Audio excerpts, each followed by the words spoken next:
Ki Semar atau Batara Ismaya, Batara Iswara Jurudyah, Puntur Prasanta Semar. Beliau adalah nama tokoh utama dalam Punakawan di Pewayangan Jawa. Tokoh ini dikisahkan sebagai pengasuh sekaligus penasihat para kesatria dalam pementasan Wiracarita Mahabharata dan Ramayana. Dan nama lainnya, Jenggan Semara Santa Kilurah Badranaya Kilurah Nayantaka, Tualen, Bathara Sang Hyang Ismaya. Posisi, Punakawan.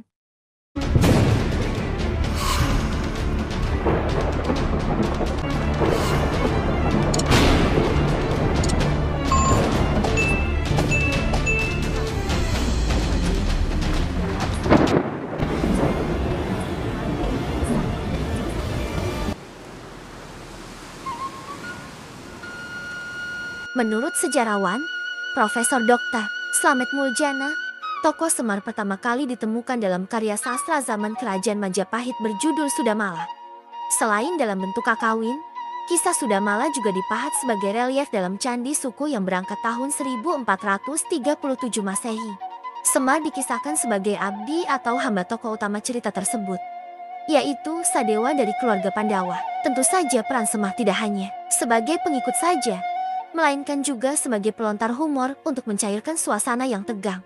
Pada zaman berikutnya, ketika kerajaan-kerajaan Islam berkembang di Pulau Jawa, pewayangan pun dipergunakan sebagai salah satu media dakwah. Kisah-kisah yang dipentaskan masih seputar Mahabharata yang saat itu sudah melekat kuat dalam memori masyarakat Jawa.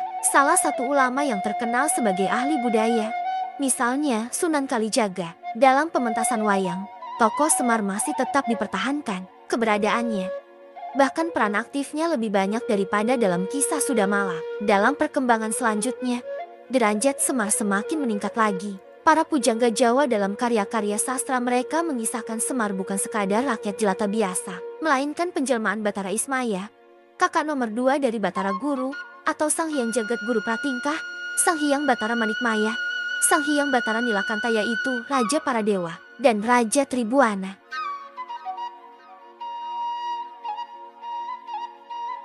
Terdapat beberapa versi tentang kelahiran atau asal-usul Semar, namun semuanya menyebut tokoh ini sebagai penjelmaan dewa. Dalam naskah Serat Kanda dikisahkan, penguasa kahyangan bernama Sang Hyang Batara Nurasa memiliki 2 orang putra bernama Sang Hyang Batara Tunggal dan Sang Hyang Batara Wenang atau Sang Hyang Asiprono atau Sang Hyang Asiprono. Karena Sang Hyang Tunggal berwajah jelek, maka tahta kahyangan pun diwariskan kepada Sang Hyang Wenang. Dari Sang Hyang Wenang kemudian diwariskan kepada putranya yang bernama Batara Guru. Sang Hyang Tunggal kemudian menjadi pengasuh para kesatria keturunan Batara Guru dengan nama Semar. Lalu dalam naskah Paramayoga dikisahkan, Sang Hyang Tunggal adalah anak dari Sang Hyang Wenang. Sang Hyang Tunggal kemudian menikah dengan Dewi Rakti atau Batari Rakti, seorang putri Raja Jin Kepiting bernama Sang Hyang Yuyut. Dari perkawinan itu lahir sebutir mustika berwujud telur yang kemudian berubah menjadi 2 orang pria. Keduanya masing-masing diberi nama Ismaya untuk yang berkulit hitam dan Manikmaya untuk yang berkulit putih. Ismaya merasa rendah diri sehingga membuat Sang Hyang Tunggal kurang berkenan. Tahta kahyangan pun diwariskan kepada Manikmaya yang kemudian bergelar Batara Guru.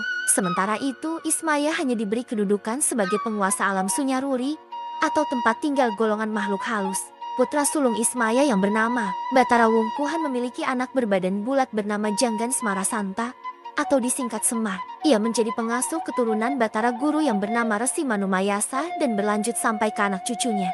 Dalam keadaan istimewa, Ismaya dapat merasuki Semar sehingga Semar pun menjadi sosok yang sangat ditakuti, bahkan oleh para dewa sekalipun. Jadi menurut versi ini, Semar adalah cucu dari Ismaya. Juga dikisahkan dalam naskah Purwakanda, Sang Hyang Tunggal memiliki 4 orang putra bernama Sang Hyang Batara Pugu, Sang Hyang Batara Punggung, Sang Hyang Batara Menen, dan Sang Hyang Batara Samba. Suatu hari terdengar kabar bahwa tahta kahyangan akan diwariskan kepada Samba. Hal ini membuat ketiga kakaknya merasa iri. Samba pun diculik dan disiksa hendak dibunuh. Namun perbuatan tersebut diketahui oleh ayah mereka. Sang Hyang Tunggal pun mengutuk ketiga putranya tersebut menjadi buruk rupa. Pugu berganti nama menjadi Togok Tejo Mantri, sedangkan Punggung menjadi Semar. Keduanya diturunkan ke dunia sebagai pengasuh keturunan Samba, yang kemudian bergelar Batara Guru.